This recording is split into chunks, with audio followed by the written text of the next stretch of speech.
There we go. All right, welcome back. It's Tuesday, October 1st. The time is 7:01 p.m. I'll call to order the Columbus Common Council Committee of the Whole. Pat, if you could please take a roll call. Gray. Present. Johnson. Here. Reed. Here. Ryan. Here. Tylen. Here. Tome. Here. Trexler. Here. All present.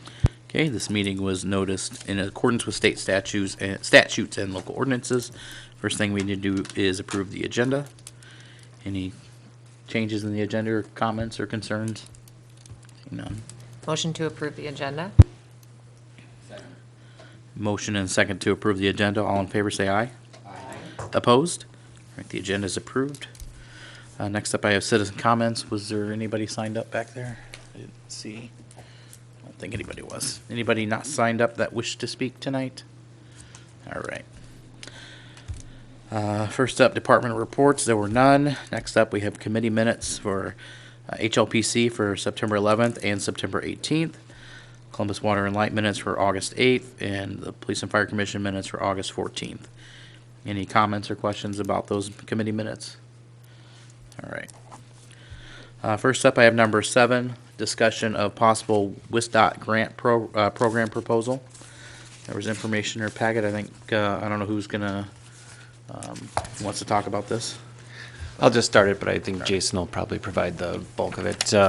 This is just getting a discussion going on a recently approved new grant program from Wisconsin Department of Transportation. Something that staff has talked about is something we ought to take a serious look at, take advantage of.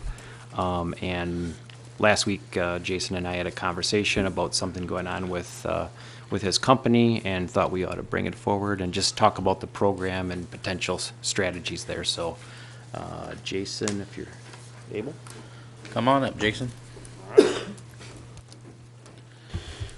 Yeah, thanks for the agenda item here. We just wanted to kind of talk a little bit about this. Those of you who have been following along know that the governor approved about $70 million for transportation aid for the upcoming years, a couple years. And so there's kind of a new program that they put in place. It's going to run very similar to the LRIP program that's there now. As a result, we're kind of learning as things come out how the program's going to be distributed, how grants are going to be submitted. And just as recently as yesterday, there was a webinar. I think Patrick was on it, watched it. We had a lot of people on it as well. They have like 3 webinars. They're going to be going through the process and kind of explaining the program since it's new to everybody. And so essentially what they're doing is they're breaking up the money into pots. So cities will get about $20 million to distribute amongst communities within the state. Towns will get $25 million. Counties will get $25 million. So they're kind of keeping some pots designated so everybody can get a piece of the grant. You are allowed as a community up to 3 applications to apply for funds. The funds can be a minimum of $250,000 up to a $3 million max. What we've learned is that they are funding up to 90% of cost for transportation projects. Now, keep in mind, these are a large variety of projects. Transportation can be rail, they can be multimodal, they can be street reconstruction. So they're kind of like a big group, a big pot. So when you think of all the communities in the state and you talk about 20 million, unlikely anybody's probably going to get a $3 million grant, but, that's kind of the max cap. With that being said, some of the new information that came out is it's going to be a relatively short application. The big components to it's going to be the narrative that's going to be part of the application process, which most grants are, and then the cost estimates. And we've been doing, obviously, extensive cost estimates for roadways in Columbus, working through this process we just went through. So we kind of feel like we have a lot of that already accomplished. So what we'd like to do is look at putting together a grant. The way it's going to be judged is there's going to be 50 points awarded to each application. 25 will be specific onto the project, so they'll look at safety, economic development impacts, and some other factors. There will be 25 points that are more universal, they call it, and we consider that to be more subjective. But it'll look at conductivity, regional impact, it'll look at cost-effective solutions, those type of things. So we have the opportunity here to go ahead and put together a grant. Rupert Milky was talking about it internally in one of our meetings, and we said, hey, look, we have to get our hands around these grants. They're going to be due December 6th, and we have to understand the level of effort so we can talk to clients about those. And so we kind of need a guinea pig. And I raised my hand and said, hey, how about City of Columbus? We've been working on a lot of this stuff. We've been talking about a lot of these projects. And so everybody said, yeah, sure. Let's give, I guess, free grant service, if you will, to Columbus. If you guys so accept, we'd love to represent you guys with a project, put together this grant. We learn from it. We get information on the process, kind of keeps us engaged, and that's obviously a helpful tool for us when we're talking to our other municipalities. So it's not a huge level of effort on our part, and we do have a lot of the stuff already. The big question will be what? And so we talked about, could we apply for Hibbert Street? Could we make a case for Hibbert? And I think the answer to that is possible. Obviously, based on moving forward and the December 6th deadline, that would work. Our indication that we've learned is that they're going to be awarding or giving out the awards or the selected projects early 2020. Now, we don't know exactly what that means. There's no deadline. Our goal here would be to bid this project for Hibbert Street somewhere around January, February time frame, because we want to get competitive pricing, and the sooner we do that in the calendar year before contractors book up their workload, the better we're off. Our fear is that we're not going to know. They also did indicate in this webinar that we weren't aware of that if they do award these grants, they do want a state municipal agreement signed before you bid the project.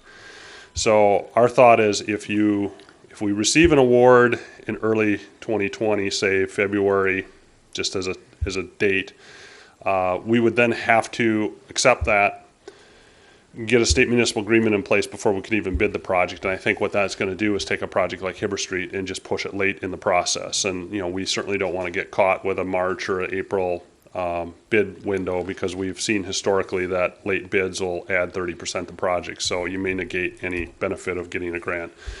So what we'd like to do is we'd like to still look at putting together an application, but we'd like to look at an alternative project. And I don't know what that is, whether it's a street project or if there's maybe some other type of project that we could come up with staff and maybe bring back to council that would fit this, that would kind of check these economic development, connectivity, regional impacts. There certainly could be something here. So we'd still like to do this. We'd still like to kind of find a project. We'd like to work with Columbus on it and get an application. We can do up to 3 projects. So certainly, if there's multiple things out there, we would recommend the city put in something.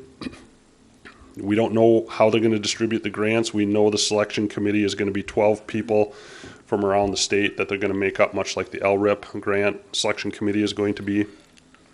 And there's $19 million out of there. So, we might as well try. We don't know unless we apply. So I don't think there's a lot of risk here for you guys, other than if we submit and you don't get it, if you have something planned. We do have 6 years to spend the money. That's the other nice thing. So that does give you some flexibility. If we are awarded a grant, we do have opportunity to look at, planning out a little bit and your borrowing capacity and some other things going forward. So still a little sketchy in the details. Like I said, on a daily basis, we're learning more. But that's what I know right now as of yesterday. So we want to kind of bring it forward. I told Patrick I'd like to kind of pitch that out there. At first, I thought Hibbert Street would be a great candidate, but I'm kind of learning now that might be a little late in the game for that, or we might be a little early, one of the two. So I guess I can answer any questions that you may have on that, or projects, or what we might consider, or any questions on the grant. Ian?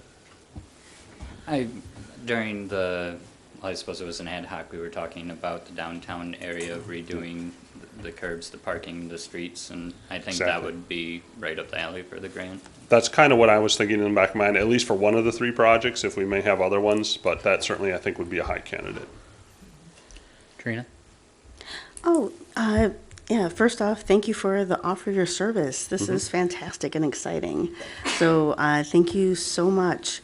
And then also, along with Ian, I love the idea of a downtown project, and maybe to also ask for something small but enriching, like a bike path. Yeah. just to throw that into the mix. All right. Ed? I would echo both those comments. Dickinson seems like a prime candidate for me from an economic development perspective, as well as if there is a project that could involve bicycle and pedestrian accommodations. When you look at a lot of the areas around here that have them, I think that would bode well for Columbus if you can creatively find something. Sure.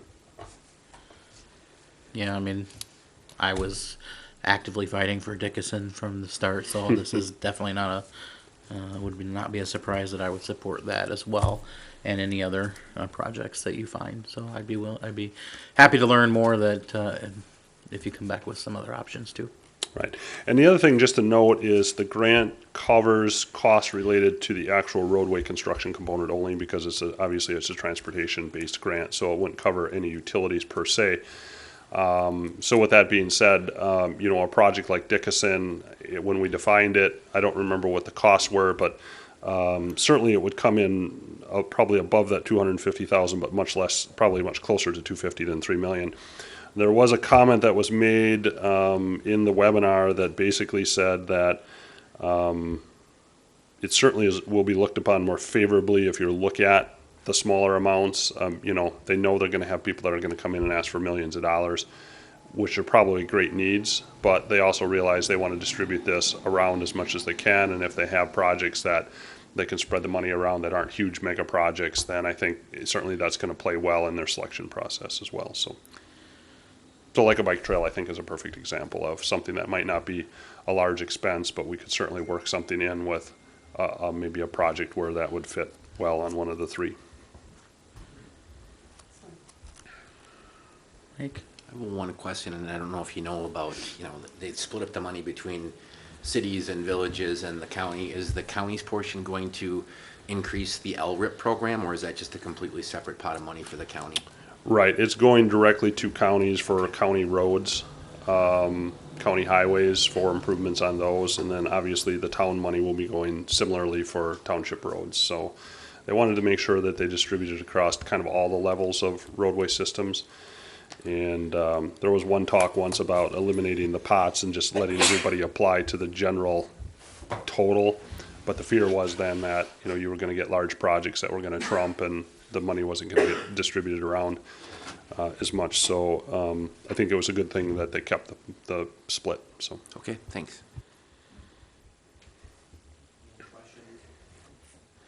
Any other questions for Jason? Okay.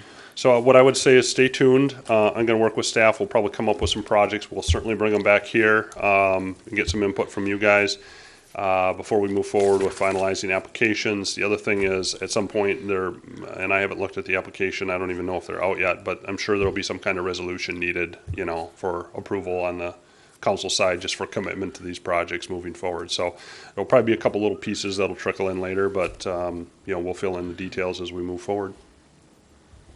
Thank you, Jason. Absolutely, thank you. All right, next up I have consider and discuss selection of Hibbard Street for street construction and reconstruction in 2020. Obviously, we've already approved the task order for this project, but we need to formalize it. And this would be further discussion. We've had 2 or more discussions about this already, but we need to formally approve it. And to do that, we need to discuss it here and then move it to the regular city council meeting. On that note, Mayor Tom, go ahead. One question to follow up on the LRIP. Did we apply for an LRIP grant this year that we could apply to this project or not? We actually, that topic came up today. There was some emails flying around. The LRIP applications are due November 1. And so the standard LRIP, typically for a project this size, might be in the $20,000 range. That's the what they call the general category LRIP. There is a MSIP, which is a municipal specific LRIP program that'll generally fund at a higher level. I've seen those fund up to several $100,000 for roadway improvements. I'm going to look into it a little more, but I would really like to try and I think we can apply for that one too. I mean, we can apply for both, but I'd really like to try and take a swing at getting one of those larger LRIP grants. I don't think the city's ever received one historically, and I think that bodes well for any community. Obviously, some communities apply for them annually. They don't always get them, but, they're always asking. So I'd like to kind of look into that a little more and see kind of which route we go. At a minimum, I would say we'd apply for the general LRIP. As a max, we would try and go out and see if we can get the larger one, because I certainly think that, this is a great candidate. When we look at Hibbert Street, it's got safety, it's got connectivity, it's got a lot of those very issues that check the boxes that we were just talking about as well, so. I agree. It's basically a rural section being converted to an urban section, so. Right. And the only requirement for LRIP, those of you who have been through it, LRIP's a little different. We don't need a state municipal agreement for that. And so what happens is that'll be awarded through the county. It's state money awarded through the county. Zach will be meeting with the county next week, and I'm sure they'll have applications and probably a bunch of information out for it. The only requirement that we have on this project is we will need to indicate this is an LRIP project in the bid documents when we get ready to bid out, and that's pretty simple. We've incorporated that historically, so we're familiar with that. And then we obviously have to certify the plans, and so there's just really 2 check boxes we have to do. So I think it's certainly something that doesn't add any effort on our end for applying for LRIP. And then obviously, incorporating the requirements into the documents won't be any change to what we've already proposed, so. Excellent, thank you. Yep. All right, any more discussion on Hibbert Street as the 2020 reconstruction project? Okay, if not, we'll move that forward for formal approval at the next meeting. All right. Next up, I have review and discuss sinkhole situation at Fireman's Park. There's some information in your packet, and Zach's coming up. We have an issue that definitely needs some tending to.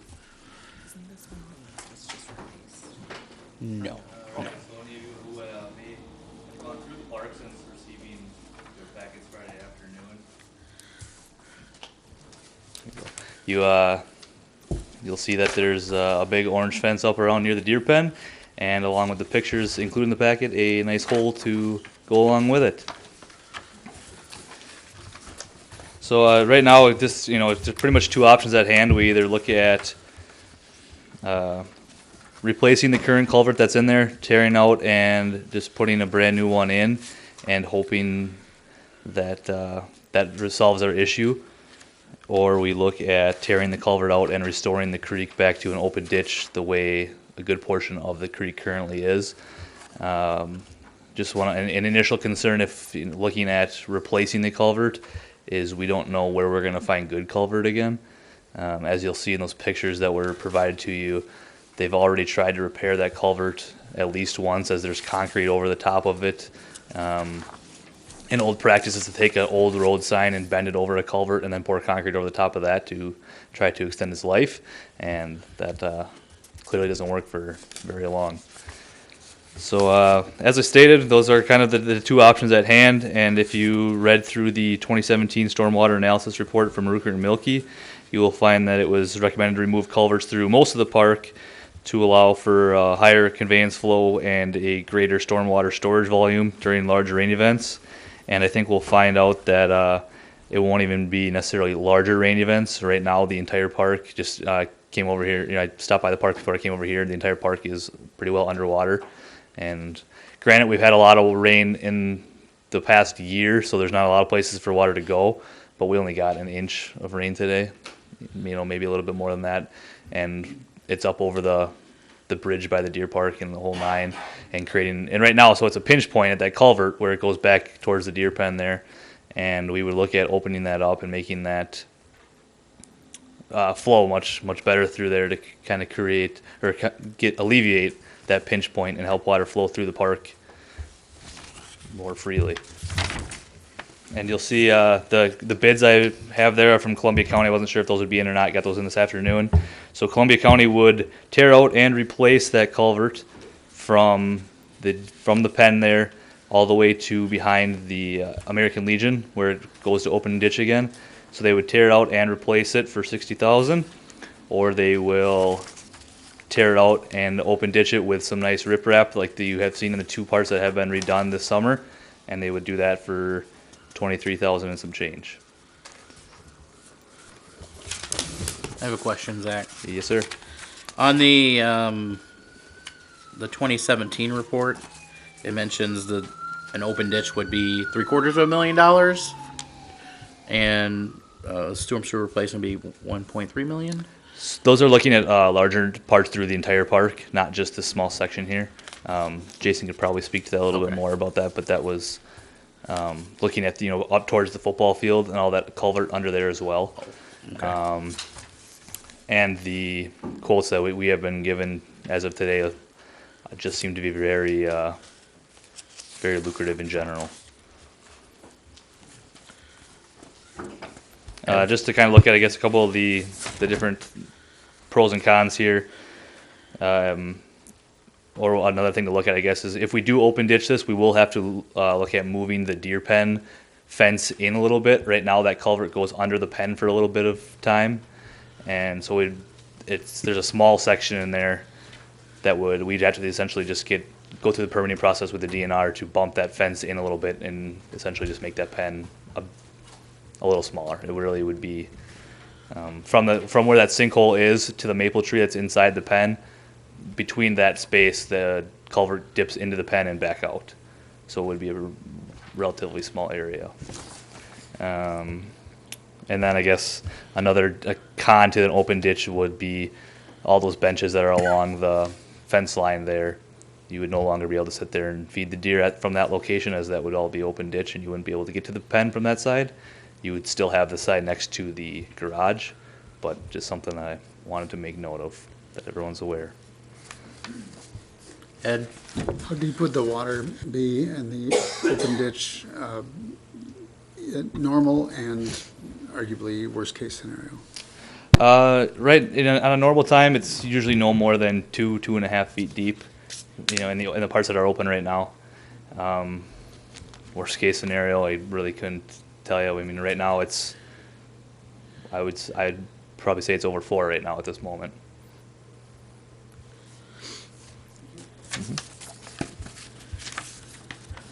Mike? So if the county comes in, they're removing the culvert and putting the ditch in place of where the culvert was. Are they increasing the capacity that we can take there? Can they resize the ditch? What are the restrictions? Correct. they So the have? ditch would be resized to meet the rest of what's currently there versus right now you're talking about a 48-inch pipe that the water's running through, and I believe I want to say 13 feet across. If that sounds right to you. It's about 13 feet across. So if you look through the 2017 analysis, it'll show, they did the analysis in there to show how much more capacity it'll be able to hold. Okay. And help move the water through. Okay. The other thing that I had noticed, I know that we're talking about the culvert that you have in the pictures here that runs directly to the deer pen, and that's where the sinkhole is, but I don't know if there's any issues with the concrete culvert that the road goes over right now, but it looks like there's some issues with that. That looks like it's pretty old.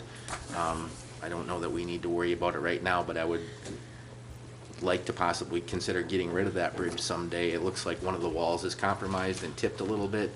But if that's a pinch point as well, we may be able to increase our stormwater capacity overall in that area, which I think would look nice in the park. Yeah, so you definitely something that has been looked at since that work was done. The county made us aware that is slowly failing there. They said it wasn't a huge concern on top of their list, but you're correct, it is a pinch point. As of now, the water's high enough that it's hitting the bottom of the bridge. It is. So therefore, it's backing the water up into the park farther, creating that pinch point, and I would be on board for looking at putting a footbridge in there versus the access point, especially going forward with the 2022 project. The Farnham Street, that'll become a huge cut through if that bridge is still open to residents. Yeah. Other than that, I think the pricing from the county is favorable for $23,000 to have an open ditch. We know what we have, we don't know what we have underground right now. There's probably Correct. other failures that are bound to happen sooner than later. We're aware of 2 others right now that are only failing from the top, so only during large events like this does it continue to get worse, because then that's when the water actually gets to the dirt to help erode everything. But otherwise, I'd be willing to bet there's plenty of them that we are unaware of. Yeah. Thanks. Yep. One thing to note, with the riprap, you will see in future budgets that we'd be requesting different money and maintenance to upkeep that. So it will be, to keep it looking nice and not overgrown. Just one thing to be aware of. And ultimately, at the end of the day, we can alleviate flooding a lot through a project like this, but we can only alleviate it as much as our dam and the Crawfish River will allow at the end of the day. So that's one thing to keep in mind. And anybody that's interested in learning more is happy to stop down my office tomorrow when we have all kinds of water, and I'll show you all of it. Ian? The dam, have we looked into more about just getting rid of the dam? We could be here all night, and I would love to have that conversation. I mean, like, it sounds like a good thing. What do we need to do to start seriously talking about getting rid of the dam? Yeah, from, my understanding, though, when it was rebuilt in 2010, 2011, there was a lot of contention with that decision that ultimately moved forward. But that's definitely always something that can be brought up. Thanks, Ian. Zach, obviously there's three options in front of us. What is your recommendation of the three? To open ditch it, at the end of the day, to open ditch it with the riprap, leave everything as is, just bump the fence in a little bit as long as the DNR is okay with that as far as the deer pen goes. And also consider looking at removing this bridge and putting a footbridge in that we could still get a lawnmower UTV over as far as the parks are concerned, but, get rid of the heavy vehicle traffic across. So that would be, well, minus that part, that would be the, I'm sorry, yes, The as far as 23. what's in front of you, it would be to do the option for $292.54. all right. And then, as from what you saw from the 2017 report, in the future, we can always look at more concerns that are addressing that issue. I think it's interesting because there's a lot of water that we're dealing with, and as soon as the water goes away or things dry up for a while, then no one cares about it, and then we end up where we're at. Is this a project that we can still do yet this year? If We would need to do it yet this year if at all possible, because we're only going to look at more problems come spring thaw. Okay. Ed? So, To be clear with what Ian was asking, if the dam was removed, we'd have fewer problems, whether we did this ditch or otherwise? Is that what I'm hearing? and from my small understanding of stormwater, yes. Thank you. Okay. And so I guess the last thing comes down to just the understanding that this is not a budgeted project, so we will be working on trying to find the money for that. Yeah. Okay. Go ahead, Mike. Is the county available to do this type of work in the fall? They have not told us otherwise, Okay. so I'm fingers crossed that they're going to be able to help us out and get this done. Even though it's, it's unbudgeted, now is a good time to talk about it since we are talking about next year's budget and bonding, et cetera. Right.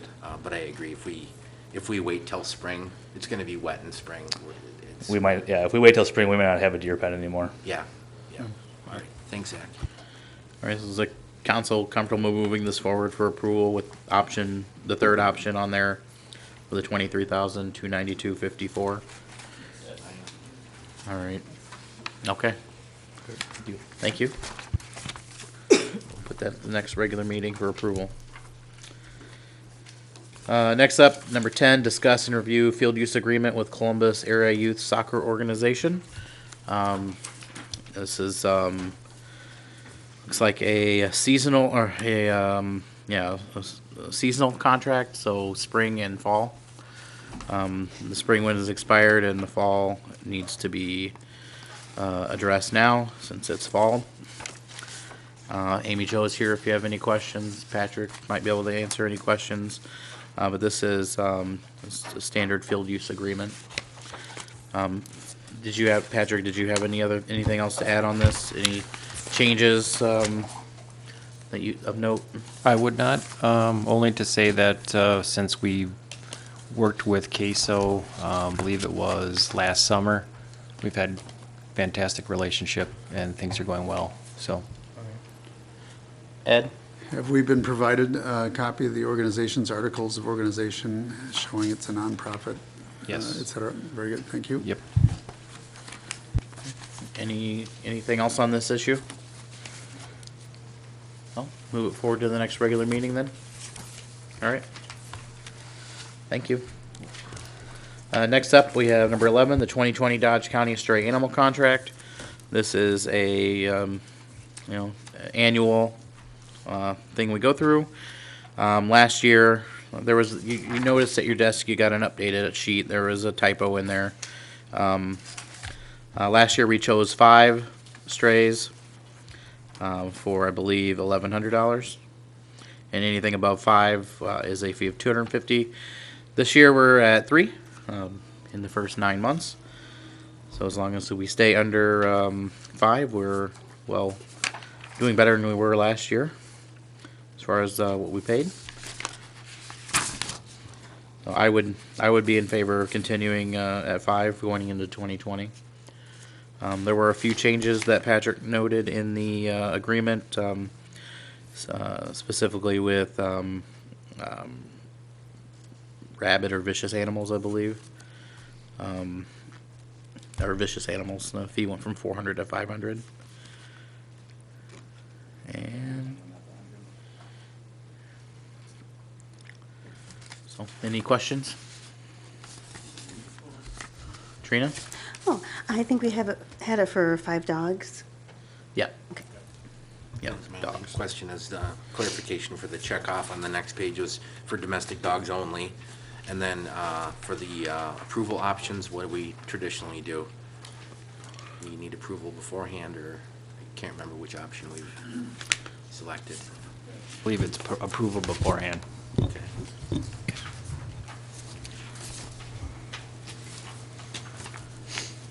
So we have to, Have approval before accepting any animal, correct? yeah, Okay. yeah. Yeah, I remember we chose approval beforehand so people wouldn't, drop off whole litters. Yeah, Yeah. okay. Thanks. My only question is, like, would Columbia County Humane Society provide a similar service, or what's the cost involved in that? We did look at Columbia County a couple of years ago, and I don't remember, I think we had a good relationship with Dodge County, or there was a transportation issue as well. More expensive. It was more expensive. Okay. We've been with Dodge County since 2015, and things have worked out pretty well. But yeah, Columbia County, and maybe Dennis can say more, but it seemed a little bit more cumbersome and more costly. Yeah. Good question, though. Okay, we good moving this forward? With 5 domestic dogs, and a Humane Society must have approval before accepting. All right. Thank you. Next up, number 12, 2020 Dodge County Joint Powers Agreement. This is annual housekeeping. This is where basically when, I think, Patrick, when you call 911, there's like an order of who responds and what each departments have jurisdiction. Is that how that works, Patrick? Because our proximity to Dodge County and their coverage, that's what in effect creates this agreement to be put in place every year. And we have a similar one we have one with Columbia County too? I would Or defer to in Dennis Columbia on County that. that, I don't recall us doing anything with Columbia, no? but Okay. Thought we did, but. Any questions on this one? Okay. So that one forward for approval. Next up, I have number 13, review Columbus Police Department request for asset funds for the revision for police department policies and the PD squad phone amplifiers. I have Chief Weiner here. And there is information in your packet about this, and he's gonna, you have the floor, go ahead. All right, good evening. I'll just kind of give a summary of this. There's a lot of different facets to this. We auctioned off the first SUV and received the check last week. That was in the amount of $42,5320, which was one of the documents in the packet. They add on buyer's fees, taxes, those types of things to the buyer. So the invoice looks like the amount is much higher, but we actually get the bid total price, which was the $42.53. With those funds, I have a couple of things that I think would be very instrumental to our department that we could start now instead of waiting for the 2020 budget process to fund, because they are relatively important to me and to the department. First and foremost, you saw in the packet a letter/proposal from Custom Service Information LLC. That is a company owned by I believe, retired Waukesha PD captain named Tim Kriz. And in his retirement, he writes policy manuals for police departments. He's got a very long list of departments in the state that he's written for. He's got a templated, approximately 102 policy manual that he does. And to write policy manuals specific to the Columbus Police Department would be $3,000. If you notice in the letter, he talks about his fees range from $1,000 to $3,000. $3,000 is the full policy manual with all the required policies as well as the additional policies that police departments should have to operate. One benefit of this is now that we're insured with the League of Municipalities, they will reimburse $1,000 of the $3,000 costs.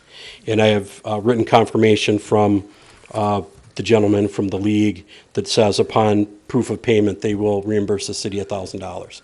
So our net cost for a new policy manual will be $2,000. They are very time intensive, they are very detailed, they're very fluid. A lot of what we do involve case laws, which change what we can or can't do, searches, seizures, arrests, domestic laws, drug laws. So it's a very fluid document, and our last policy manual was updated over 3 years ago. So it's something, it was one of my highest priorities when I became the chief.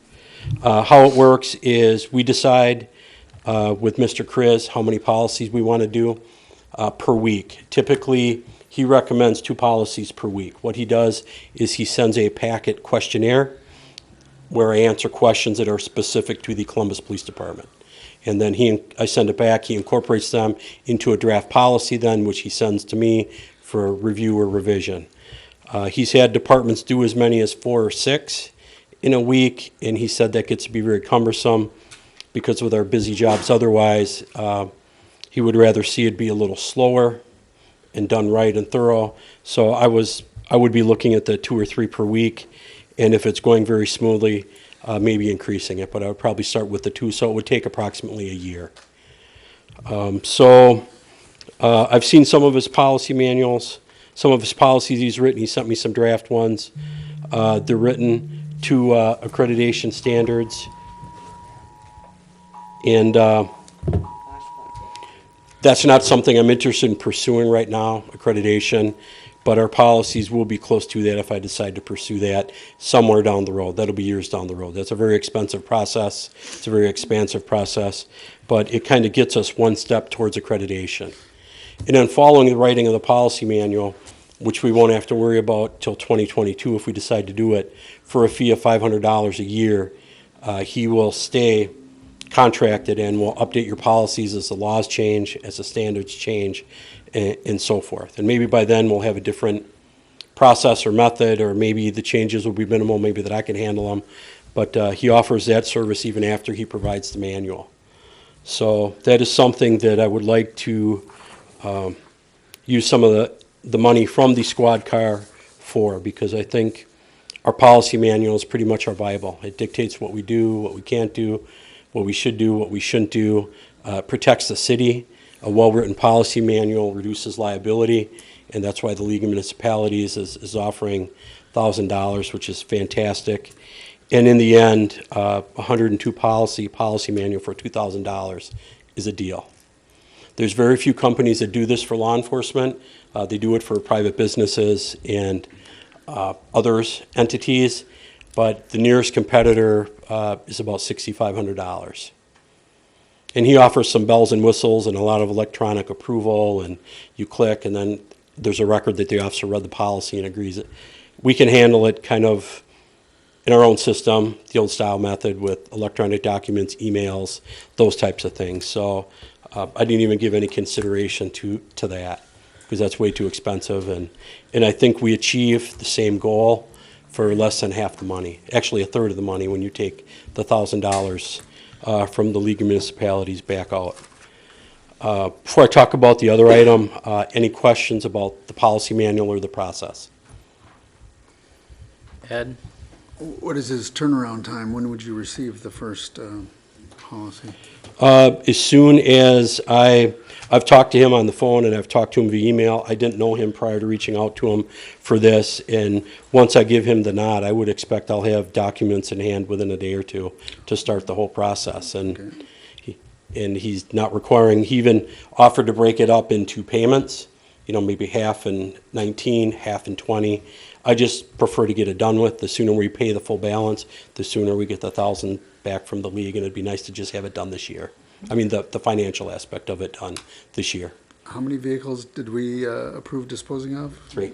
And what's the status of the other 2? The second one, the information has been submitted. It should be posted today or tomorrow for auction. The third one, we were driving it to have it de-striped because it still had the full stripes on it, and the engine went out.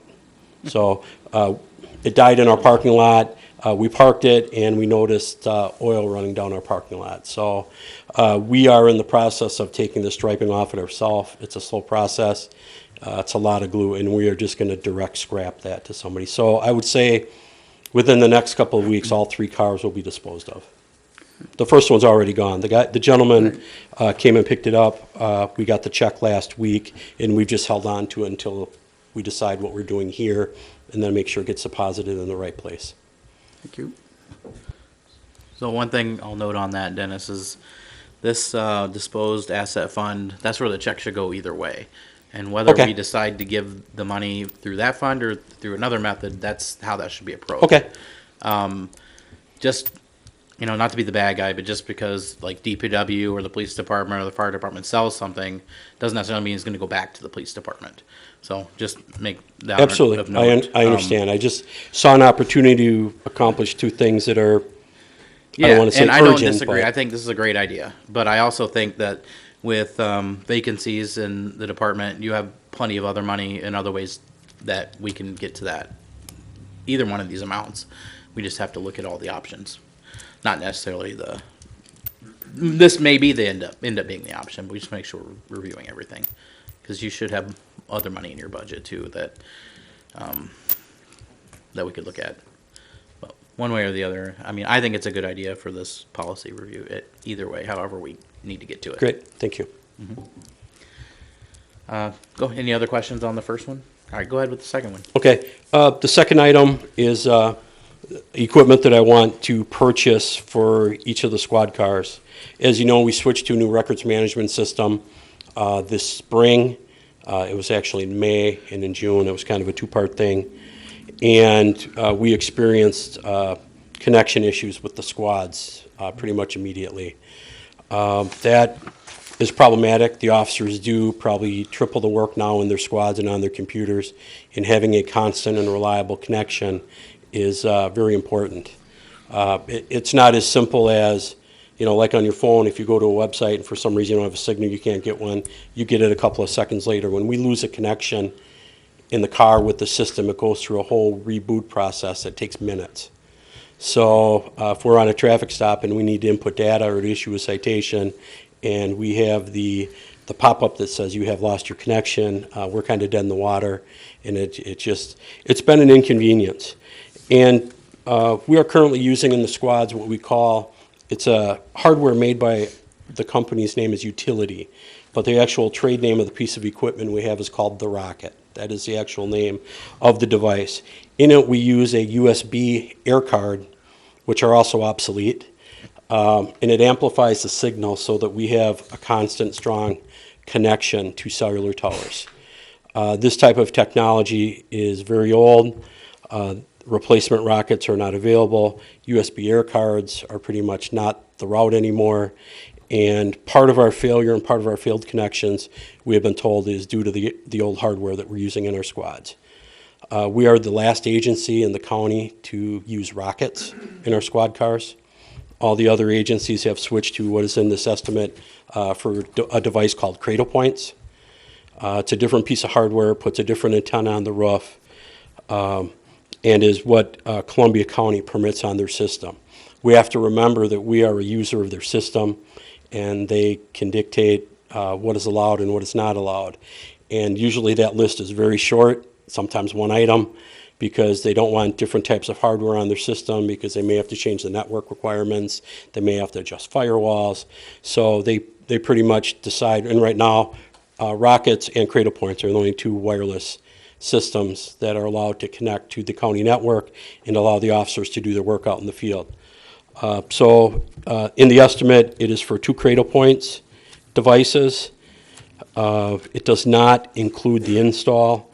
It's $225 a piece for the installs. I have that in another budget line item. This is for 2. We actually have 5 SUVs that have squad computers in them. And the other 3, because I'd like to do this all as one, I have money in the budget to pay for the other 3. So essentially, between the policy manual and the net $1,000 back from the league and 2 Cradle Points and installation will probably roughly run us over a couple $100 of the $4,253, but I have that covered in other line items in the budget.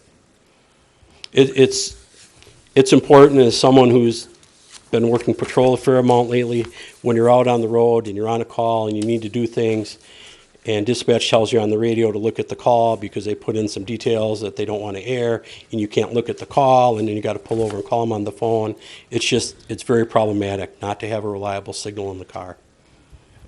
So this would help resolve that, and my plan is to replace all of them yet this year.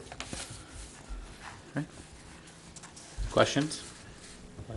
I don't understand technology very well, but I know in the 7 years I've been here, when we get a new police car, there's all sorts of equipment that needs to go into it. So I guess I'm kind of disappointed to hear for the first time that we've been working with obsolete communication equipment that nobody else in the county has. So I'm glad that you're bringing this to our attention.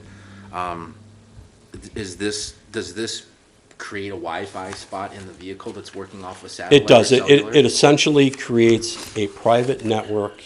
The laptops in the squads are in a docking station, Yep. and they actually connect wirelessly to, we call it the shark fin, which is the antenna on the roof for the Wi-Fi signal. So I can undock my laptop, and I have about 100-foot range, and I still have full access. Okay. When we switch out cars, the hardware is simply changed. We did not, from one car to the other. We don't.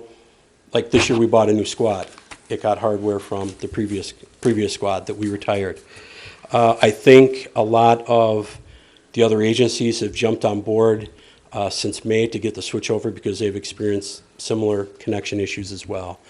I mean, we're not in the dark age for that long, but I think it's the switch over that has made us realize that it's not where we need it to be. Okay. So with the air cards, we paid for cellular data through like US Cellular monthly Correct. for that. How does this work? Is it similar? Are you Same exact thing. Essentially, we would get rid of the rockets, we would disable those wireless accounts through US Cellular, and then we would just activate another form of the same exact connection. Okay. So as far as that, They do it by serial number and accessing the system, and they create a connection to it. So there really is no difference other than the technology. Okay. Was there any potential increase or savings in the data transfer now that you're moving to a different format compared to the old air card, or? Well, the problem is now that officers are doing 3 or 4 times more work in their squads, and we're using more data. So next year in the budget, I increased the cellular phone line item a small amount to cover that, because a couple of the cars we're running a limited data plan on. Those are the ones we don't use a lot. We've been able to pretty much stay ahead of that. 1 or 2 we're running unlimited on, which are the primary cars that are always on the road. But we've got burned once or twice in a month. If we had one of the newer squads that was down for a couple of weeks for a significant repair waiting for parts, they're driving one of them with the limited plan. We've ran over a few times. not humongous, but enough to, you get the bill and you go, wow. So, I mean, we're using more data, and I'm hoping to address it in the budget. And I think that if I remember right, the U.S. Cellular Unlimited Data Plan for government also recently went down per month. All right. So I think in the end, there's not going to be a huge increase, even changing to unlimited data and maybe another car. All right. You said you have funding for 3 vehicles already in the budget that you can Correct. basically pay for that Yes. already. Have you started that, or do you have to do all the squads? You're going to change all the squads over at one time? Is that your preference, or can you do those 3? No, we'll do it staggered. I already have ordered 2. Okay. And then if I get the permission to order these 2, I'll just order 3. And then we'll pay for one of them out of the other line item. Okay. Because they have to go through, they get programmed by the vendor for U.S. cellular service, and it's a several-week process. So I ordered 2 right off the bat because it's getting frustrating for the officers because it's hard to do their job when now it's really computer-based. Sure. I'm supportive of both of these issues, but as Andy said, my concern is the way that they're funded. I know that we've got money sitting in this fund, but I think when it comes to budget time, there are things that we can't maybe borrow long-term for, that we need to pull out of this account for. Sure. And I'm committed to getting the funding for both of these things for you, but I don't know that this is the right funding source for that. I think we can kind of do some shifting around and looking at the budget to see if there's a little excess somewhere that we could commit to it to get it done this year. So I'm hoping that you can be flexible with us on that. But I completely agree that you need to update this in your squads if you're the only one left in the county that doesn't have technology that's communicating with the county. That's not good. So- At the most efficient level, yes. Okay. Well, yeah, I know how lag is, and you don't want to be waiting when it comes to stuff like that. So as far as this part of it goes, with RC and technologies, I'm in favor of them moving forward and us figuring and working with Kim to figure out how to pay for it. I mean, to me, this is a no-brainer. I mean, this is about officer safety, public safety. It's $2,000.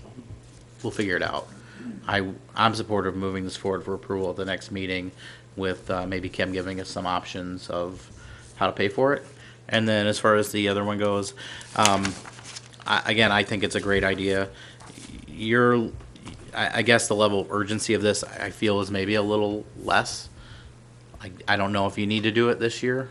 I mean, do you have a specific reason why you'd want to do it this year as opposed to, building into the budget next year? My biggest concern would be that I don't think some of our policies are probably where they need to be. And instead of doing a partial rewrite and then next year hiring a company to rewrite the whole thing again, there would be, a fair amount of extra work put in. Right. What's the council think about that? Well, the note in here from the vendor says, we simply request a $500 deposit to begin if this is affordable, and let each agency set their payment schedule according to their budget. So if it's getting $500 to kind of get this process started and identifying it in the next month when we're going to be talking about the budget, maybe it does come out of this fund at that point when we get to that conversation, or we find it if there's residuals from unpaid wages or something like that. But if it's the $500 that you need to say, yeah, we're going to start this, and we're going to find the funding to pay for the full $3,000 or $2,000, I don't think that's going to be difficult I don't think to so find a either. way to do that. Great. I'd be supportive of that as well. I'm supportive of it too. Yeah. Yeah. Ian? I mean, I think it's extremely important for a lot of reasons. Of course, liability is one of the biggest things for the city. It's something that I think needs to be done right away. Do we know if the $1,000 that we would get reimbursed for would also be available next year if we wait to pay the full amount until next year?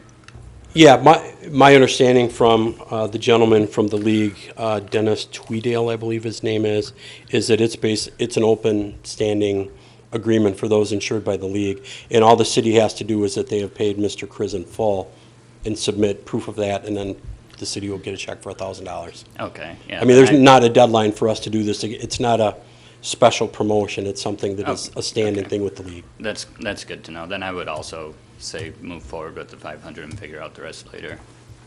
I just didn't want to potentially lose the 1,000. Yeah. Okay. Any other questions or comments for Dennis? Dennis, you have anything else? Nope. Okay, so All right, it thank you. sounds like you got support to move forward, and we'll get those on the next regular meeting for approval, and we'll work with Kim to figure out how we're gonna pay for it. All right, thank you. Thank you. All right, next up, review public safety building front facade project update. Patrick? Okay. So this is a project that is sorely needed and long overdue. What I have for you is two quotes from a couple of companies that would address the bowing out of the stucco in similar ways. With that, we were waiting on another contractor to get a third quote, and it didn't materialize. Kim actually went out and talked to another company, which I think there needs to be a little bit more interaction with this company to know exactly what they do. They proposed to work with brick on the facade, and I think we need to flesh that out a little bit.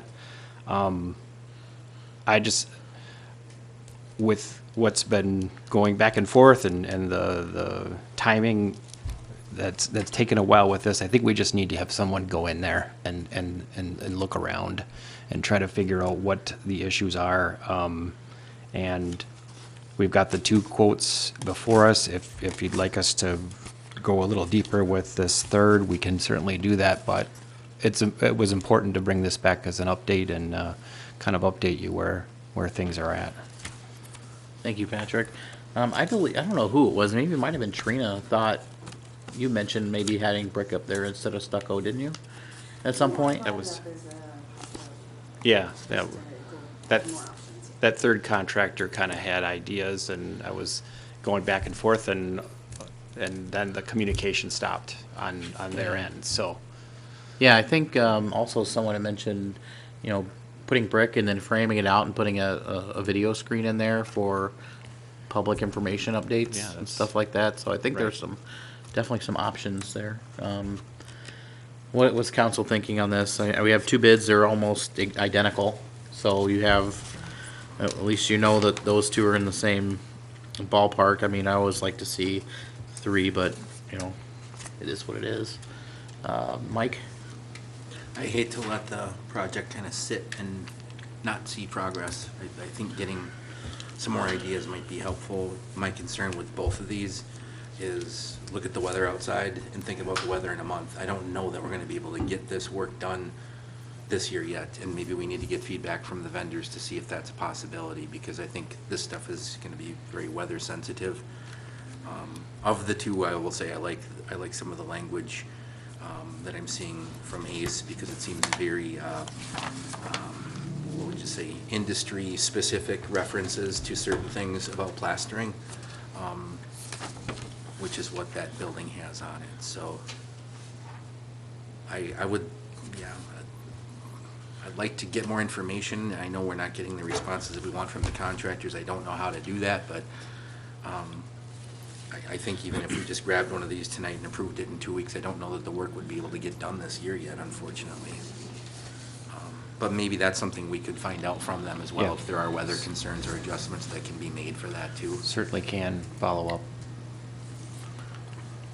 What was the amount that we had left for those potential projects? I believe it's 30,000. Okay. Kim's nodding back there, I think, but. I don't see her nodding. She's going like this. She's like, Okay, Okay, but we got enough to cover what the quotes are. but I appreciate the update on where things are, yeah. okay. Yeah. Come on up.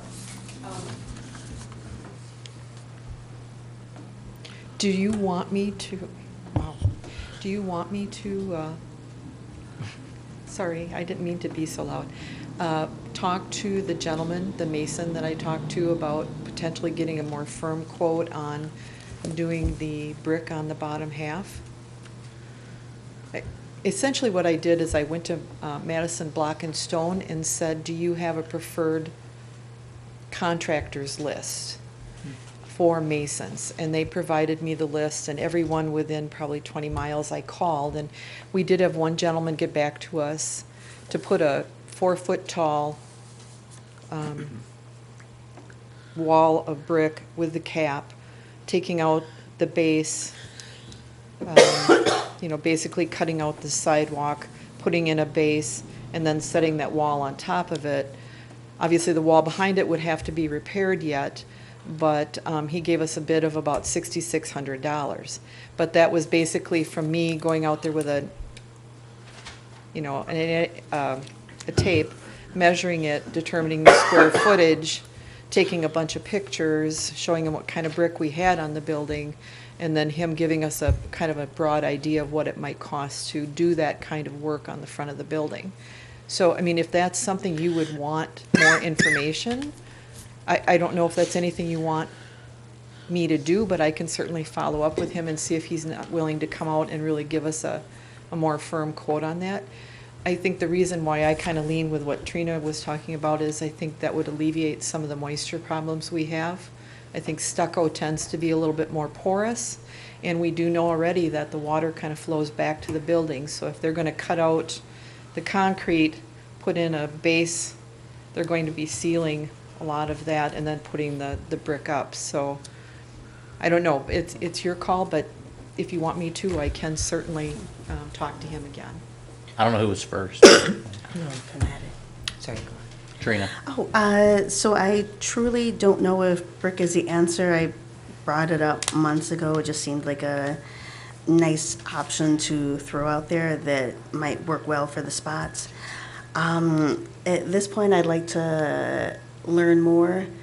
I agree that with Tom that I don't think it'll be a possibility to get this done before winter. Jason? Well, mine was, if we're gonna look at brick, we could even call the first quote because they are masons too, and they also do brick. That's true. We already have a company who's looked at it. Katie? So I just wanted to mention that, I'm definitely for the brick side of things as well. We can, as Jason said. But yeah, and stucco traditionally it doesn't do very well with like extreme temperatures, just like from one side to the other. So cracks and things like that are much more bound to happen, as well as that water moisture problem as well. So, and aesthetically, I think that brick would look nice right there. So. Jason? I guess the other thing I have for Mike's worry about when they can do it, they can do brick any time of year. It just costs, they don't like to, but they can lay brick or stone any time of year. I was talking about these, like if they're doing thin Yeah, plaster, yeah, I'm yeah. sure Yeah, you plaster, can. you probably. You might be able to want to. Yeah, brick is. Okay. So, I like the idea of looking at brick too. What I want, someone on a quote to say is there's negative grade at the front of the building, because if you replace the stucco, the water's still gonna be running towards the building, but that brick can help form a barrier, I guess, at the front of the building to kind of get the water around or away from it, so. Bring you back more information. okay, yeah, that's what I'm hearing. More information on, maybe work with the other people that submitted quotes on alternative options, and then maybe a more formal quote from the person you spoke with on. That's very helpful. Yeah. Thank you. Okay. Yep. Anything else from staff or council on this? Ian? If part of the concern is the grade and water getting in there, wouldn't it, I mean, the mason companies and concrete companies should be able to do drain tile or something in front of it as well. Should we ask them to include a quote to prevent this from happening again? It shouldn't be that much more to add on drain tile in front, especially if they're busting up concrete to put in brick if we go the brick route. Absolutely. The follow-up will include that discussion. Yeah, it's a good idea. Thanks, Ian. Anything else? All right. Next up, I have review and consider updates to the city special assessment guidelines.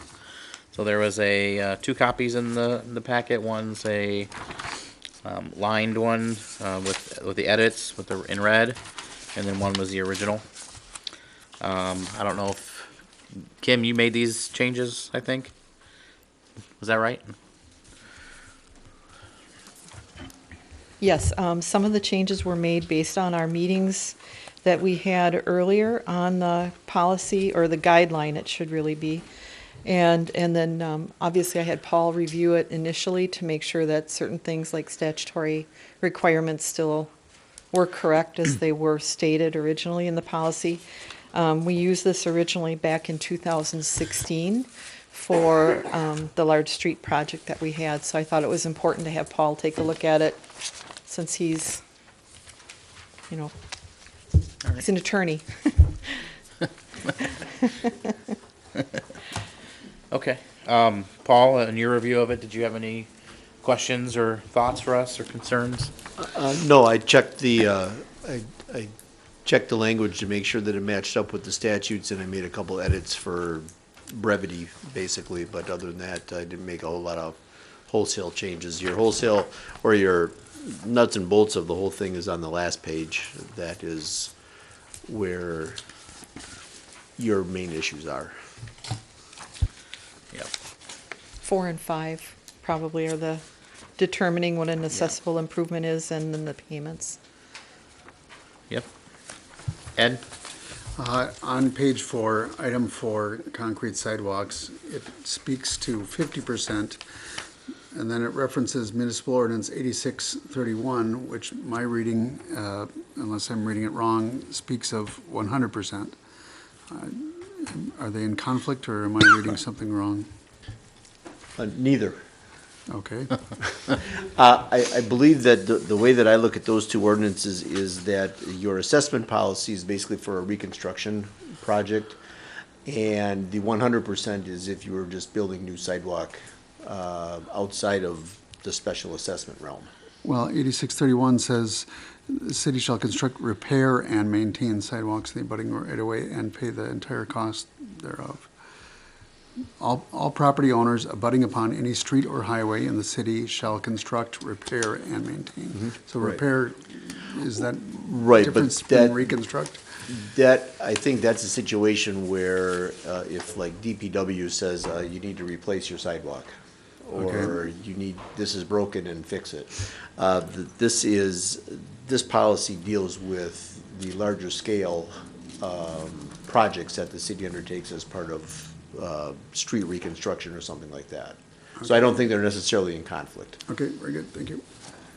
Mike? For clarification, I asked for the code to be included in there just because it shows that there is a requirement for sidewalks. However, the policy for accessible improvements can fall anywhere we wish Right. on that, I guess. That's the point I was trying to make. The not more than 50% by square foot. I have a question though. Jason, do you assess that by linear foot or by square foot on sidewalks? Square foot. Square foot, okay, so that's correct. Otherwise I have no further concerns. And then it's benefited property owners. That could be subjective, I guess, from project to project. Ian? Yeah, so I mean, yeah, the benefited does make a lot more sense than the abutting. That helps. The only thing is when it's referencing the ordinance, it says sidewalks required repair and maintenance. It's not referencing, it's not stating whether or not like Hibbard Street would be allowed to be assessed because that's not repair or maintenance of the sidewalk. And so like in this, there's absolutely nothing that would pertain to Hibbard Street, for example. Per the code or per the policy? Or this policy. It specifically calls out required repair and maintenance, and the sidewalk does not exist, so there is no required repair or maintenance to it. The code says that sidewalks are a requirement. The code says that sidewalks are a requirement. Correct? I can look. I don't have it at my fingertips. Back to 8631, it says, except as otherwise provided in this article, all property owners abutting shall construct, repair, and maintain. I don't know if that's the umbrella under which you capture them. When you're doing a special assessment project, you don't necessarily have to be concerned with what 8631 says.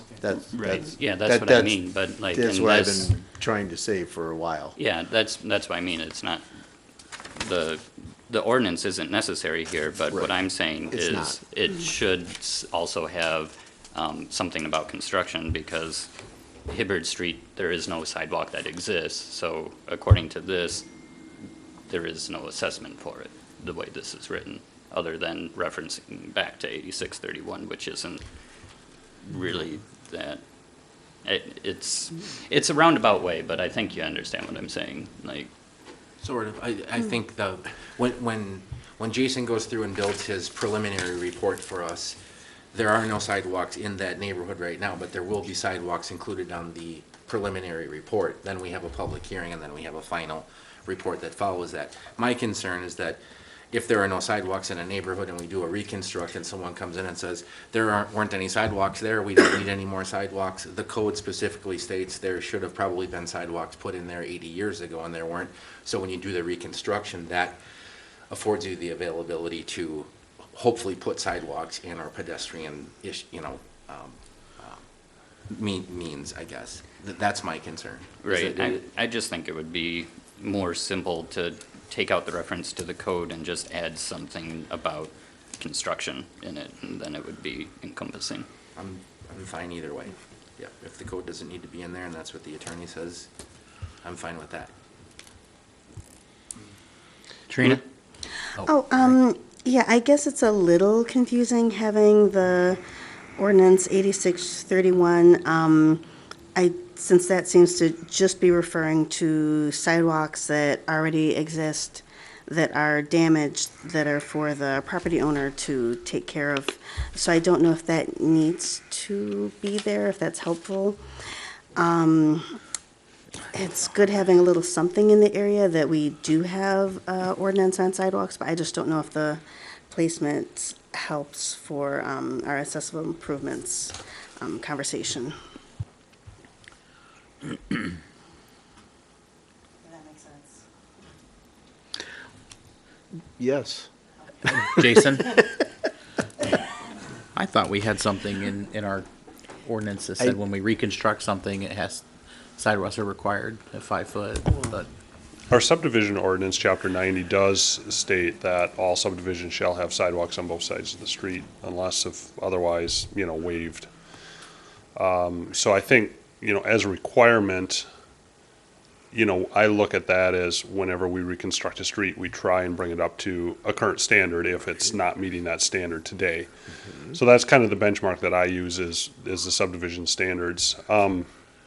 With that being said, we do have a unique situation on this project with no sidewalk. Historically, when we've done assessments, there's been one assessment that I've been part of here at the city where we have put in a new sidewalk, and that was on Gateway Court and Heritage Way out by Enerpac when we built that roadway new. That was a new roadway, not a reconstruct, but nevertheless, there was no sidewalk, so there was a new sidewalk put in, and that at the time was assessed. So, again, it's a policy.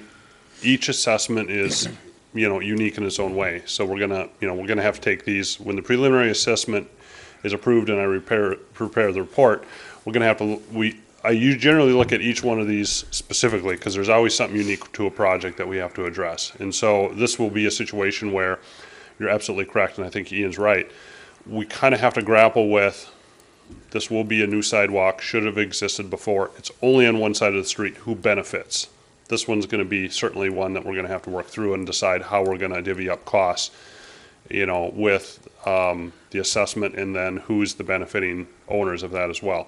So again, I think for a policy standpoint, it may be nice to put something in there about new sidewalks because we never have had to deal with it before, but it does come up from time to time because this will be the second one. Charles Street, we had it and took it out. Those of you who are here remember that we were going to put it in and decided not to put the new sidewalk in on the south side of Charles Street. So I think, averted the whole discussion at that point. So. Yeah. Mike? My point of just pointing out the code, I guess, if it's not required, is you have to do this, every couple of years, faces change here. You have to use your best judgment, but you have to assemble that initial report. And here's the rules we're using, I guess, to give you some direction on doing that.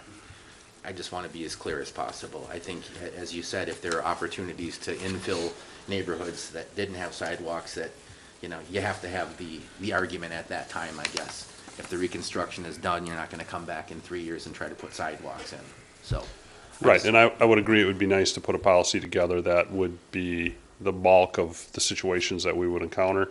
I do think we have some precedent for sidewalk on one side of the street, the 2015 assessment, so we can look back, and I don't remember exactly how we split up costs on that. It wasn't new sidewalk, but it was replacement. But again, we looked at the benefiting piece, which wasn't necessarily the abutting owners, so I think everybody shared in some of the costs there, regardless of what side of the street you're on, and we're gonna obviously have to look at that at this situation, just because of the challenges with putting sidewalk on both sides of Hibbert. So I do think we can fall back on Gateway as an example in 2013. I think we could fall back on 2015 as an example. And if you want to bring those, I guess, past decisions forward and discuss them further and even incorporate them into the policy, I'm all for that, because the more clear it is in the policy, the easier it is for me to put the report together and know the direction that the city wishes to go. Okay. Anything else for Jason? Trina? Oh, not really a question. I'm trying to remember. I believe the last time we had the one sidewalk with the two side sharing, each side paid approximately like 25% was how it just wound up falling in that instance. That's what I recall as well. I think the city picked up half and each side picked up 25%. Is that what I recall? But I'd have to confirm by looking at the report. That's accurate. Ed? Attorney Johnson, just to be clear, you believe this policy would cover Ian's concerns of new sidewalks, or is it such that somebody could claim, you don't have a policy, you can't capture me? This is a policy. The report for the special assessment will be what carries the day. This is nothing more than a guideline at this time. So I'm not concerned with leaving it in, and I'm not concerned with taking it out. Very good, thank you. I think you're talking about different things here, and the information that Jason needs to do his work is may receive an assessment not more than 50% by square foot. That's where he's gonna start. If you're comfortable, I'm comfortable. I'm very comfortable, either way. Or is council comfortable with how it's written then? Ian? The only other thing is that property owners may receive an assessment of not more than 50% by square foot. It's like, when it's benefited, that's still not clearly saying that the city won't assess 100% in this scenario and each side pays 50%, because you can still argue that's how it's written. Like, it's still not clear what the city intends to do in this scenario, to me. To me, they're not, we will pay for 50%. That's how I read that, but. When the report is written, the council will then look at the actual results of the report and will then tweak it to however they believe is appropriate at that time, and the council may deviate from this guideline considerably. So this is a starting point, is all that this is. Guideline, And correct? yes. Not it's a policy, It's a guideline. not an ordinance? Not an ordinance. It's a guideline so that Jason knows how to start, and the goal of this guideline is to basically be consistent with your starting points. Yeah. Every time that we have done one of these for a street project, it gets tweaked based on a whole bunch of different things. But this is the starting point, and that's all it is. And you will make your final decision after you see how everything really lays out. Thanks, Paul. I'm good moving this forward as written. Anyone else? I'm seeing consensus. And then that's your starting point, and then we'll hash it out later once the report comes to us. Just wondering what we need to officially do beyond this. Now, do we need to bring this to a regular meeting and somehow adopt The these preliminary resolution to begin the special assessment process was actually delivered to Patrick and Pat today. Okay. So it will be on the committee of the whole at some point in the very near future, I would presume. And this can be part of that? The preliminary resolution is the document that tells Jason to start doing his work Okay, regarding the assessments. okay. All right, thank you. Thanks, everybody. Next up, number 16, discuss roof repairs at the wastewater treatment plant. Who's here to talk about that? We have anybody? I can start it off, Okay. Andy. So, back in 2018, John had forwarded issues regarding the need to look at the roofs at the sewer plant, and that was a project that was planned for this year. Upon working with some contractors and just over time, the issues seem to grow, and we're left with just growing concerns on John's part about not, cutting this project too short, to not address what the issues are that have been raised by the contractor. So the coverage on the buildings have expanded, and thus the needs and the cost has expanded.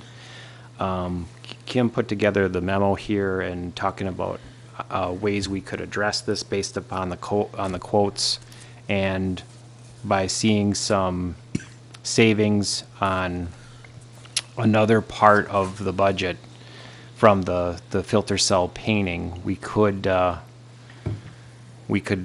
tackle some parts of this year and then budget for next. It just would depend on which option we'd want to choose.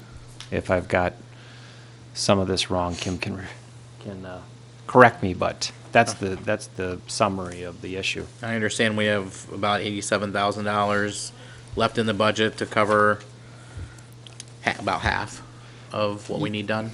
Yeah, yep, and that would include using unanticipated budgeted funds from another project at the plant. And John on the first page has listed, it's kind of confusing, it's 3124, but I'm assuming the solids building is his number one priority, or is the office lab is number one priority? The way it's listed is, the solids building is his number one priority, office and lab is second, the wastewater pump building is third, and the clarifier pump room is fourth.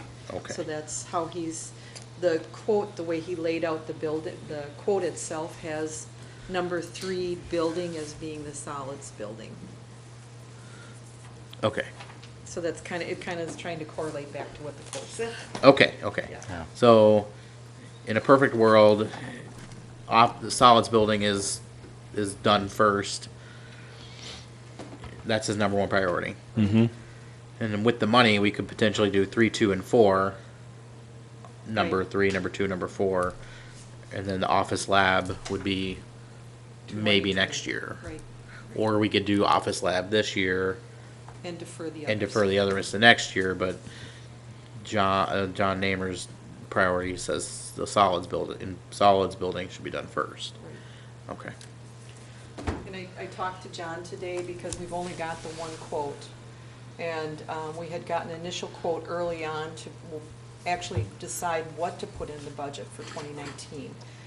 That company hasn't gotten back to him, and he's been trying to reach out to different companies, but just with no success. So right now, we're just working with just the one quote. But I think Patrick said it well, it's getting late enough in the year that if we're going to do this, we should probably move forward. We have the funds to do it and a little surplus should something come up that maybe we aren't expecting. We've got about a $6,000-7,000, I don't like to use the word cushion, but, we've got a little something there if something would come up that we don't foresee. Yeah, and it looks like it's more expensive if you wait until the spring to do it, because they're giving you fall discounted pricing, I'm assuming. Okay.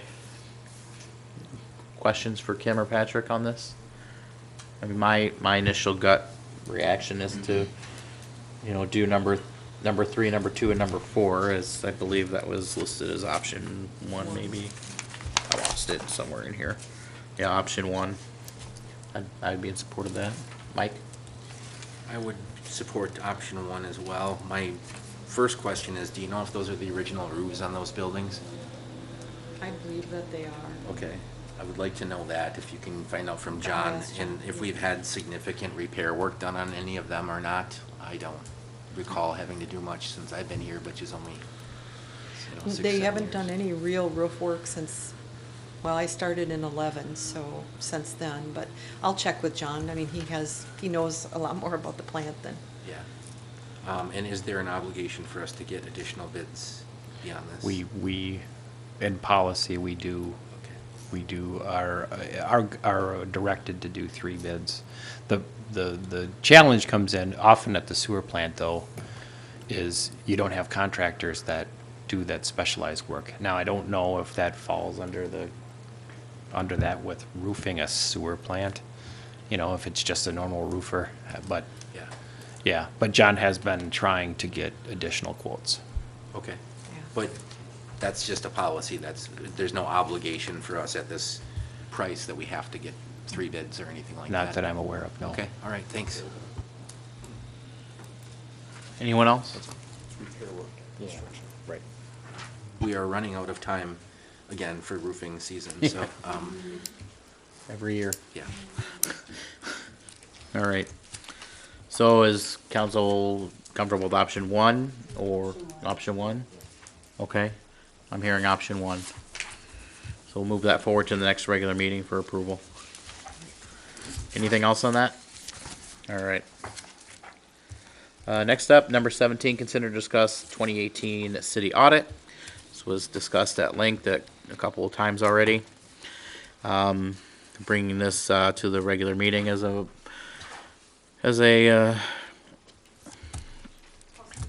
housekeeping. Yeah, just make sure we're going through the proper procedurally to get to accept this. It has to go through the COW. We did it at the ad hoc. Our attorney is advising that we do this at the, we move it through the committee of the whole and approve it at the regular meeting. I don't have any, I think all of our questions were hashed out at the previous public meeting. If anybody has anything else to add, feel free. Mike. Jason and I both brought ours, so we should read through them line by line. Hey, I got mine. Just kidding. I don't have All right, any- I don't book have any. 1. No, I'm just kidding. So, and I think Amanda does a good job of giving us the summary, and I didn't have any concerns this year about the presentation, so. anyone else? Move that one forward to the next regular meeting for approval then. Next up, number 18, consider and discuss 2018 sewer audit. Same issue, just procedurally, we're going to bring it here and then move it to the regular meeting if council so chooses. Mike? If anyone has any questions about the city or sewer financial audits, we have copies of them available, and if anybody likes that type of reading. Yeah. Yeah, all right, thanks, Kim. Yep, Kim's saying they're on the website along with the highlights, all the way back to 2013. Excellent. Okay, any objection moving that forward to the regular meeting? All right. Next up, I have review and consider change of easement location at lot number 6 at the Columbus Commerce Center. We've talked about this before. The road to get to it is a little iffy. Looks like it goes soft land. I think there's not really a road. It's just mud and swampland. So it's not. So we need to work on a better way to get to it. And it seems like now we have a more active landowner that is willing to work with us on that changing the easement. Patrick, do you have anything to add? I think you described it correctly. We've believed for a long time that to move the easement would be advantageous to both the city and whoever the landowner is for future development purposes and for our ease of access. So that's really it. Yeah, I guess my only point of clarity is something like this doesn't have to go through plan commission, right? It's just, okay. No, the easement's been there. It's already there. It's just being relocated. Okay. Ed? If you could turn to item 7. Does that read right? The non-defaulting party shall be entitled to the remedies as set forth in paragraph 7 below? Okay.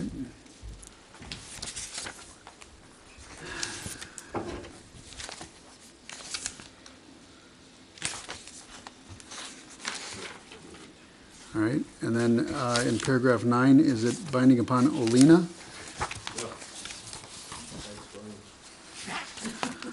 All right, and then it looks like they'll have to re-sign a new, I'll just make those changes and let them know. They'll do that. okay, so that'll hold up, that we can, That won't hold up anything. I mean, it can go through without them re-signing? Right, very good, thank you.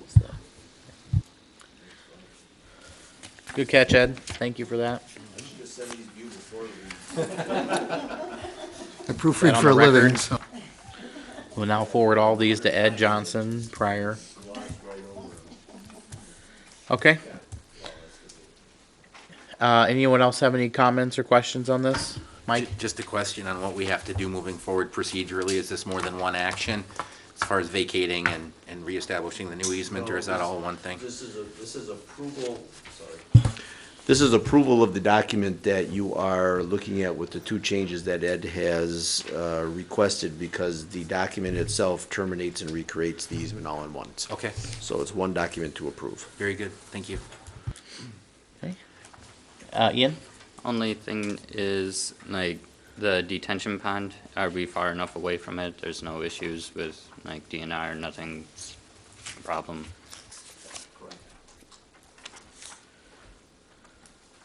Okay. Ian, I would expect you to proofread the legal description, so I got the other parts, that part's yours.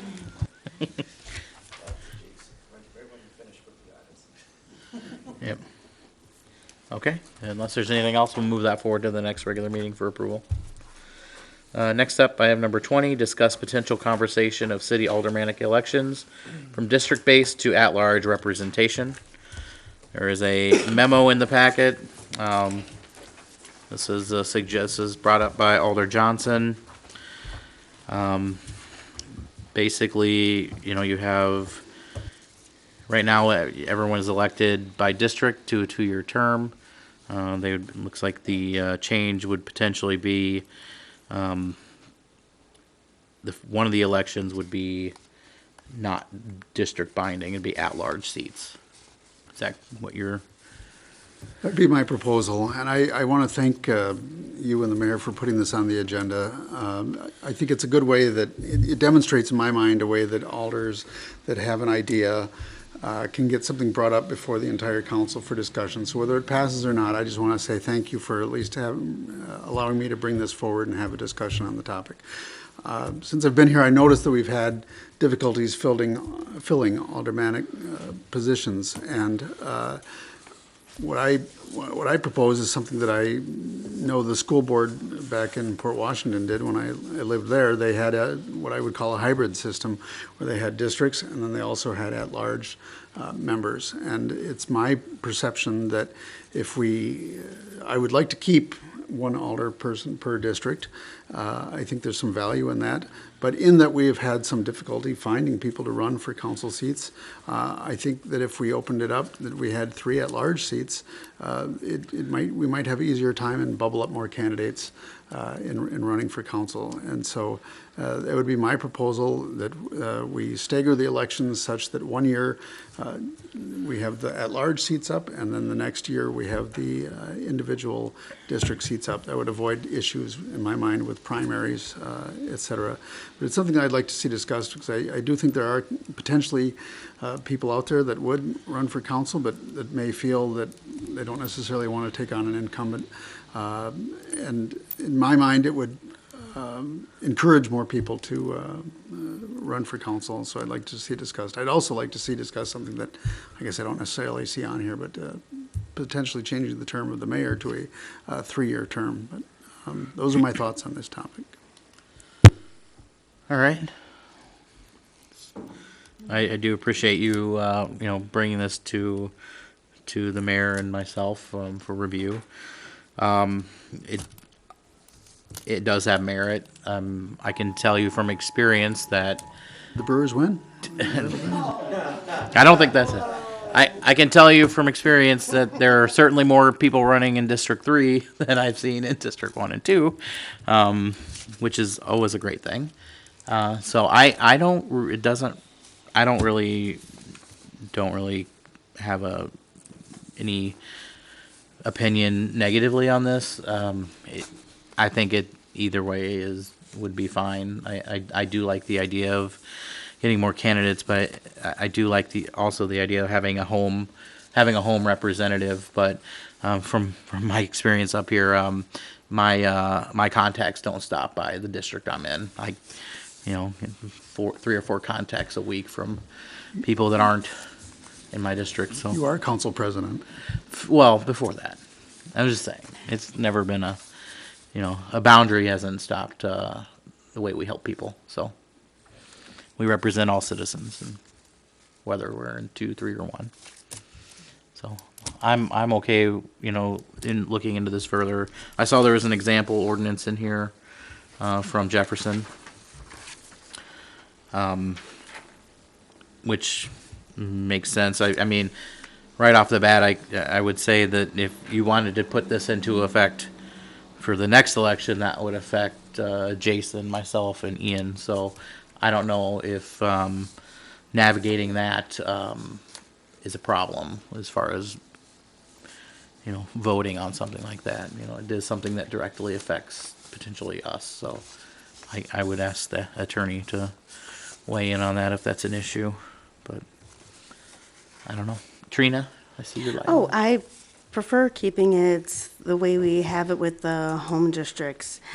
I do think it might possibly bring about more people running if they didn't have to go against an incumbent or wait another year or what have you.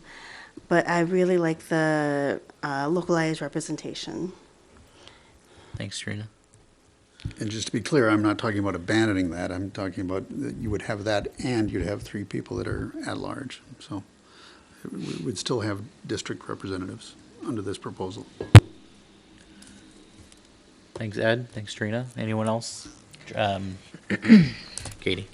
One thing I would just like to point out, and I'm still processing the idea and of having just one person from each district.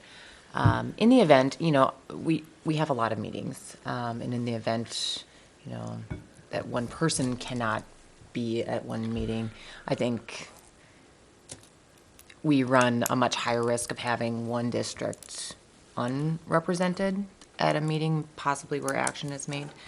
So that's just one point I wanted to bring up to the council. Thank you. Anyone else? Mike? I can say I've done a little research on this as well. I had a conversation with the mayor from the city of Jefferson, Mayor Dale, at the legislative rally last year for the WPPA legislative rally in DC, and we had a good conversation about this. That community did sort of a hybrid approach, and now they are full at-large, actually, as of this last spring's election.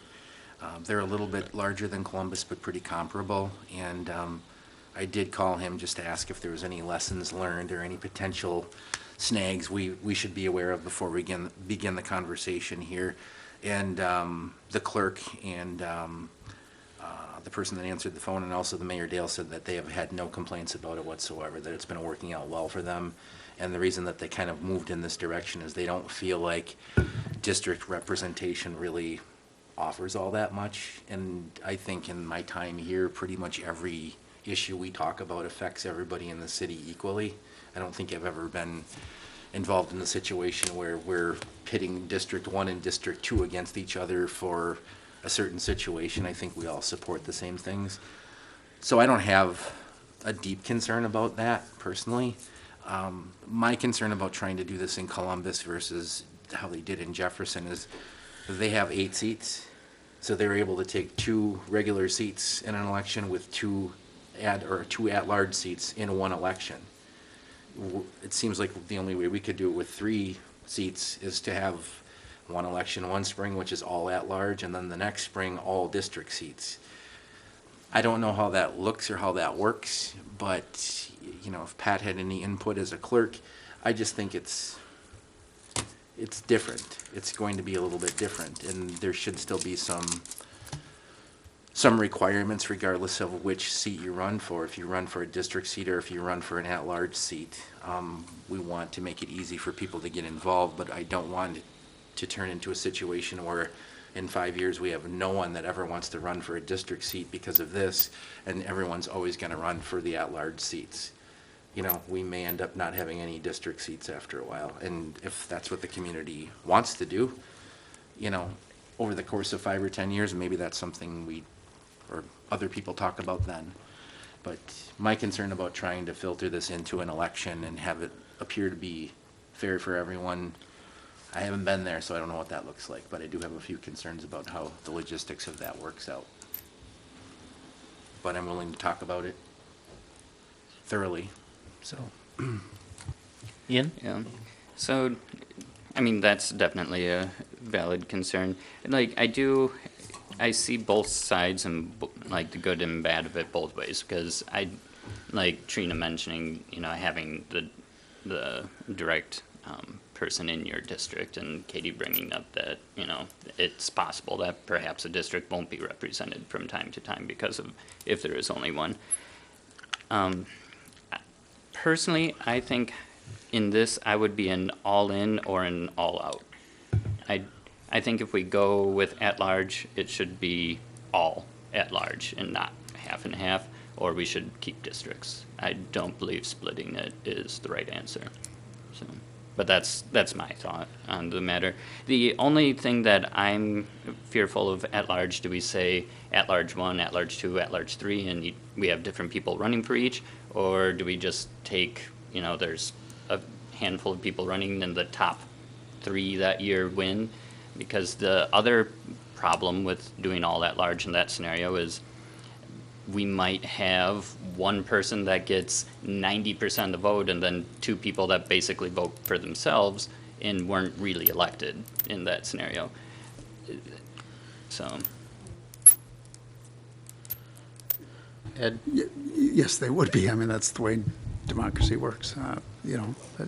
Well, but I mean, they're basically appointing themselves as one person if they vote for themselves, and like it could be very skewed. We could end up with lower, like a different makeup. One thing I was thinking of just when Mayor Tome was talking about that, maybe the requirements for instead of getting 20 signatures, you have to get 50, like the mayor does, since he's a citywide representation. Then you have more skin in the game, and if you get 50 signatures, you should get 50 votes. I think myself and the judge are the only 2 citywide elected representatives, so I think it's 40 or 50 signatures. I think 50 is the requirement. Otherwise, it's about 20 or 25 per district, so I think that should be a requirement. I do think it forces you to go out and get signatures and talk to people, and that's what you want your elected representatives to do. So, and I think you make a good point, Ian, too, of being all in or all out. I just have this weird feeling that there could be the perception that, well, you know, why would I run for a district seat when I have to do this or run against somebody, and I can just kind of be in a pool of candidates and, you know, run with people instead of run against someone. It's a different perception, and I wouldn't want to make it look like one route was tougher or one route was easier, so. And I think inevitably one would be. Yeah, That's true. Trina? Oh, yeah, I'm also agreeing with Ian that we would have to go one way or the other. And I just really prefer going with the district route. I don't know if bringing the requirement up to 50 signatures would help us get more applicants. I'm kind of thinking that might be the opposite. But if we did go citywide, that would be a strong consideration. I think see 6 people up here that would probably be willing to get 50 signatures. That's Just after one practice. Yeah, again, I'm not real. I don't really. It doesn't matter. I mean, I think Ian brings a very fair point. All in or all out. The other issue I would, you would have to be concerned about is, do you have, 6 people on the same street running the town? So that would be an issue you would have to consider if you go all at large. Do I think that would happen? No. He could. So, I think maybe this is something we could talk about further. There's not an election until when? April, but the candidacy has to be filed by, I think, December or something or other. So if you did want to make a change this year, it doesn't have to be immediate, but, there's going to be some dates that Pat has to deal with. So we'd want to talk to Pat if any change is going to be made. Mike? To make this change would be a charter ordinance amendment. I don't know if we've ever been through that since I've been here, but what procedurally does that add to that? It is there's a publication requirement, and there is I believe it's a 2/3 vote as opposed to a majority. And then after the ordinance is approved, it is, I believe there's an appeal period for members of the general public, and then it gets recorded, or it gets filed with I believe it's the DOA, if I remember correctly. It's either DOA or Secretary of State's office. It's one way or the other. So it's not totally different, but there's just a couple extra wrinkles in it. Okay. But I think if that's something that the council wants to consider for this spring, first you have to say, well, here's what we're going to do to 3 people this spring, and is everybody okay with that? And then build your backwards timeline and all the other requirements that go with getting on the ballot. It's a pretty tight timeline already then. As with everything else you've talked about in the last half hour, you're running out of time. Yeah. It's going to snow soon. Yeah. Yeah. I just wanted to point that. Katie? Yeah, I think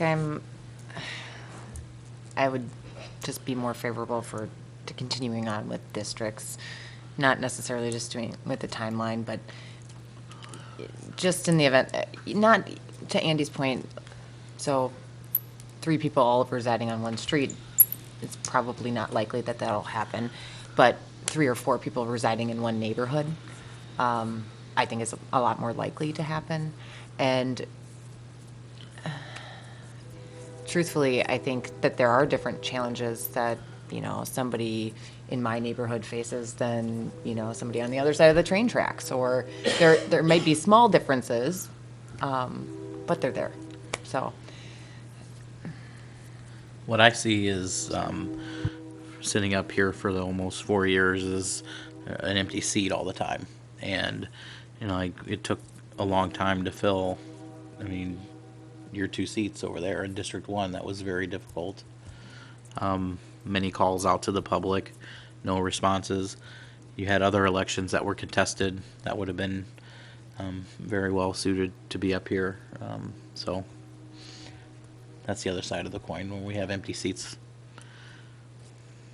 And we also have, I can't even count how many uncontested elections we have. I don't know. Except for me, I've always been contested.